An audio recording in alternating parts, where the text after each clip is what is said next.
Je me souviens encore de ce moment, comme s'il venait de se produire. J'étais debout près de la machine à café du bureau, ajoutant une touche de lait d'avoine à mon mélange du matin, quand Adrien Laurent, le nouveau PDG et fils du fondateur de l'entreprise, est entré dans la salle de pause. Il ne m'a pas salué, il n'a pas souri, il m'a simplement regardé, comme si j'étais un meuble dont il avait décidé de se débarrasser. « Élise, j'ai besoin de te voir dans mon bureau. Maintenant, faut d'oublier. » Ce n'était pas une demande. J'étais dans l'entreprise depuis près de 11 ans. Pendant tout ce temps, j'avais construit le département des services clients à partir de zéro, négocié plus d'une centaine de contrats et formé la plupart des membres de l'équipe qui se trouvaient juste à l'extérieur de son bureau. Mais rien de tout cela n'avait d'importance pour Adrien. Son père, Monsieur Henri Moreau, avait bâti le groupe Moreau avec acharnement et loyauté. Adrien avait hérité du titre et semblait penser que cela lui donnait le droit de jouer les dieux. Je l'ai suivi, essayant de chasser la tension qui montait dans ma poitrine. Il ne s'est même pas assis. « Tu es licencié », a-t-il dit d'une voix plate, sans émotion. « Nous n'avons pas besoin de personnes paresseuses comme toi qui freinent cet endroit. » J'ai cligné des yeux. Au début, j'ai cru que c'était une sorte de plaisanterie tordue. « Pardon, tu m'as bien entendu », a-t-il répondu nonchalamment, en feuilletant une pile de documents comme s'il choisissait son déjeuner.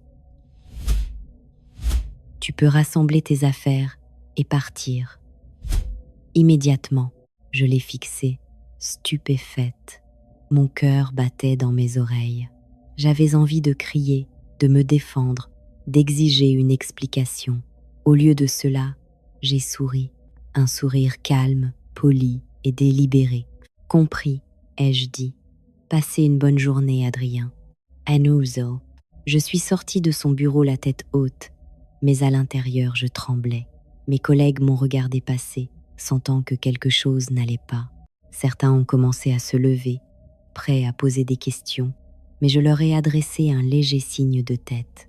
Ne rendez pas les choses plus difficiles. J'ai rangé mon bureau en silence. Pendant que je rentrais chez moi, les souvenirs m'ont submergé. 11 ans. J'avais donné à cette entreprise plus de temps qu'à ma propre famille. Des nuits tardives, du travail pendant les vacances, des appels passés en retenant mes larmes après mon divorce. Je leur avais tout donné. Et maintenant, j'étais renvoyée comme si je n'étais rien. Je n'étais pas en colère, pas encore. J'étais curieuse. Pourquoi cette question m'a hantée toute la nuit? Je dormais à peine. Quelque chose dans la façon dont Adrien l'avait dit, avec tant de confiance et d'insouciance, ne collait pas. Le timing était étrange aussi. Nous étions sur le point de finaliser l'un des plus gros contrats de l'entreprise, un accord que j'avais préparé pendant 6 mois. Je connaissais le client sur le bout des doigts. J'avais même réservé la réunion de révision finale pour ce vendredi. Et maintenant, j'étais partie. Avait-il seulement lu les détails du contrat? Le lendemain matin, juste après 9 heures, mon téléphone a vibré. Je ne reconnaissais pas le numéro. J'ai laissé sonner, incertaine de pouvoir supporter un autre coup. Mais la curiosité l'a emporté une fois de plus. « Élise, c'est Monsieur Henri Moreau. » La voix a envoyé une décharge le long de ma colonne vertébrale.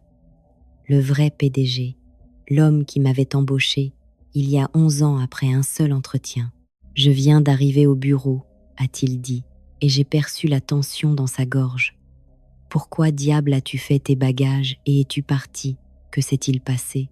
J'ai hésité. « Votre fils m'a licencié. » Un silence, puis une inspiration vive. « Quoi?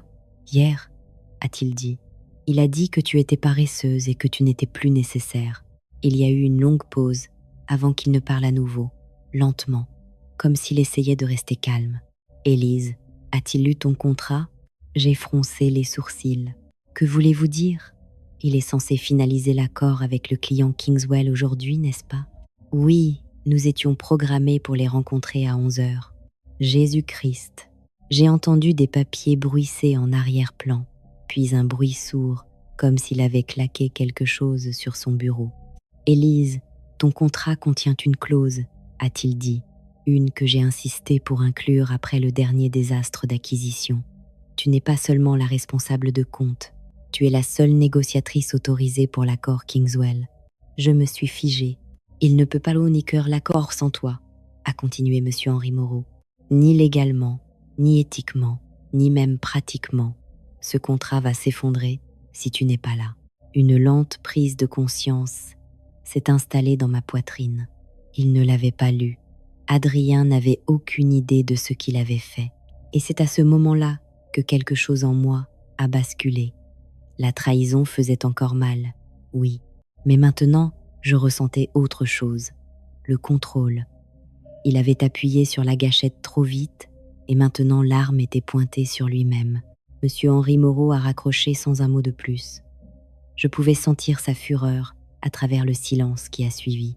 Je suis restée immobile dans mon appartement, le café refroidissant à côté de moi, fixant le vide. Il ne savait pas que son fils m'avait licencié sans même lire le contrat. Je me suis adossée au canapé et j'ai laissé échapper un rire calme et amer. Après 11 ans, voilà comment ça se terminait. Un jeune homme gâté et impulsif, essayant de jouer au PDG, prenant des décisions comme s'il s'agissait de mouvements dans un jeu vidéo. Mais les vraies entreprises ne réagissent pas après de mauvaises décisions. Et celle-ci allait l'apprendre à la dure. Je n'étais pas sûre de ce qui allait se passer ensuite. Une partie de moi voulait s'habiller et se rendre au bureau juste pour voir l'effondrement se produire. Mais une autre partie, celle qui avait enduré des années d'heures supplémentaires ingrates et avalé ma fierté plus de fois que je ne pouvais compter, voulait les laisser brûler. Je n'ai pas eu à attendre longtemps. À 10h13, j'ai reçu un autre appel. Cette fois, c'était Adrien. J'ai laissé passer sur la messagerie vocale. 1 minute plus tard, un autre appel, cette fois de la réception, puis du service juridique, puis de la comptabilité. J'ai fixé mon téléphone, qui vibrait sans arrêt, s'allumant comme un sapin de Noël. Je n'ai répondu à aucun. L'icône de la messagerie vocale clignotait, implacable. J'ai appuyé dessus. « Élise, salut, c'est Adrien. » Sa voix était tendue. « Écoute, il y a eu un malentendu hier. J'ai peu être agi trop vite. Nous avons besoin de toi aujourd'hui. C'est urgent. S'il te plaît, appelle-moi. » Urgent. Le mot tournait dans ma tête comme une bille dans un verre. Il n'avait pas dit désolé, pas une seule fois, pas même de manière faussement corporative. C'était la panique déguisée en politesse. J'ai pris une gorgée de mon café froid, sans bouger du canapé. À 10h32, mon téléphone a vibré à nouveau. Cette fois, un numéro que je n'avais pas enregistré depuis des années. Sophie, une ancienne collègue avec qui nous étions devenus proches quand elle était dans mon département avant de passer au marketing. J'ai décroché. « Élise, tu ne croiras pas ce qui se passe ici, » a-t-elle dit, sa voix à peine plus qu'un murmure. « Essaye toujours. Adrien vient de se faire réprimander par son père, devant tout le monde. La salle de réunion était pleine. Monsieur Henri Moreau est entré et a claqué le contrat Kingswell sur la table. J'ai haussé un sourcil. Il a apporté le contrat ? Oh ouais. Et il a posé une seule question. As-tu lu ça avant de licencier Élise ? Et Adrien a essayé de bluffer, disant quelque chose sur une nouvelle direction et une réévaluation des rôles. Mais monsieur Henri Moreau n'a pas marché. Il a tourné vers la clause dont il parlait toujours, celle qui dit que tu es la seule négociatrice sur le compte Kingswell. Cette clause était là pour une raison. Je sais que tout le monde le sait, sauf Adrien. Elle a fait une pause. J'entendais des murmures de bureau en arrière-plan. Élise, il était pâle comme un fantôme. Il a réalisé qu'il était la raison pour laquelle Kingswell était sur le point de partir. J'ai expiré lentement. Et qu'a dit monsieur Henri Moreau ? Il lui a dit « Si l'accord tombe à l'eau, ta position ici devient négociable. » J'ai laissé échapper un souffle que je n'avais pas réalisé retenir. Voilà, la première fissure dans l'armure d'Adrien. « Je ne sais pas ce que tu prévois, » a ajouté Sophie. « Mais quoi que ce soit, Tu as maintenant l'avantage. J'ai terminé l'appel avec un doux merci, puis je me suis levée et j'ai regardé par la fenêtre. La ligne d'horizon était calme. J'ai toujours trouvé du réconfort là, dedans, la ville indifférente aux chaos humains, continuant comme d'habitude. À 11h15, un autre message est arrivé, cette fois de Monsieur Henri Moreau lui-même. Élise, je suis sincèrement désolée pour ce qui s'est passé. J'ai mal jugé la situation. S'il te plaît, viens au bureau, pas seulement pour l'accord, mais pour que nous puissions parler en privé. C'était tentant, mais je n'étais pas prête à simplement revenir comme si rien ne s'était passé. Pas encore. L'erreur d'Adrien n'était pas seulement à propos d'un contrat. C'était à propos de respect, de confiance et des années que j'avais données. Des années qui ne pouvaient pas être remplacées par un appel paniqué et une place à une table de négociation. Pourtant, quelque chose remuait en moi. Je n'étais pas une personne mesquine, mais je n'étais pas faible non plus. Je ne voulais pas de vengeance. Je voulais de la responsabilité. J'ai pris mon téléphone et j'ai enfin répondu, non par un appel, mais par un message. Je vais considérer un retour pour finaliser l'accord Kingswell, mais seulement sous des conditions spécifiques. J'aimerais parler directement avec Monsieur Henri Moreau avant. J'ai appuyé sur envoyer, puis je me suis changée, sortant de mon pyjama, et j'ai commencé à me préparer. Quand je suis arrivée au bureau, il était juste après-midi. Je n'ai pas utilisé l'entrée des employés. J'ai traversé le hall principal comme une invitée, un mouvement que je savais attirer l'attention. Tout le monde savait que j'avais été licenciée la veille. Mon retour maintenant était plus qu'un retour discret. C'était une déclaration. La réceptionniste s'est levée dès qu'elle m'a vue. « Mademoiselle Laurent, Élise, a-t-elle bafouillé. Monsieur Henri Moreau vous attend, par ici, s'il vous plaît. » En la suivant dans le couloir, j'ai remarqué que l'atmosphère avait changé. Les gens levaient les yeux de leur bureau. Les conversations s'arrêtaient. Il y avait un sentiment de tension silencieuse, comme si le bâtiment lui-même retenait son souffle. Monsieur Henri Moreau se tenait à la porte de son bureau quand je suis arrivée. Il ne souriait pas. « Élise », a-t-il dit en hochant la tête, « merci d'être venue. » J'ai hoché la tête en retour, mais je n'ai pas tendu la main. Il s'est écarté, me laissant passer dans le bureau. C'était calme un moment, pendant que je m'asseyais en face de son immense bureau en chêne. Il a fermé la porte derrière lui, s'est adossé et a laissé échapper un long soupir. « J'ai fait une erreur », a-t-il commencé. « Une grosse.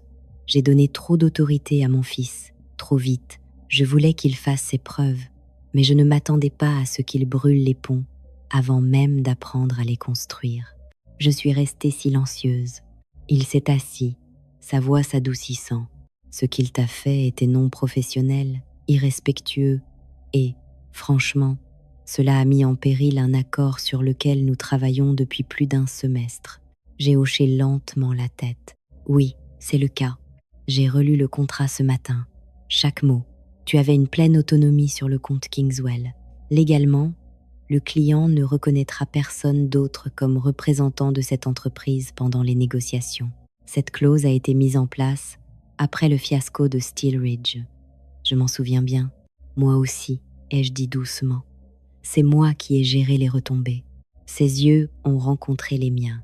Tu ne méritais pas ce qui s'est passé hier, a-t-il dit, et j'aimerais t'offrir ton poste en retour, avec pleine autorité, pour terminer l'accord. Quelles que soient les conditions dont tu as besoin, nous les mettrons en place. Il y avait de la sincérité dans son ton, et du regret aussi. Mais ce n'était pas seulement à propos de l'accord, c'était à propos de leadership, de responsabilité et de dignité. Je reviendrai, ai-je dit, mais je veux tout par écrit. Un contrat révisé, une autonomie claire sur Kingswell et aucune interférence d'Adrien. Il a hoché la tête immédiatement.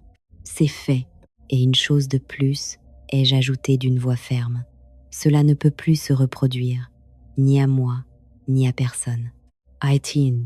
Un silence a suivi, puis il m'a donné un lent hochement de tête réfléchi. Tu as ma parole. Avec cela, je me suis levée. Au moment où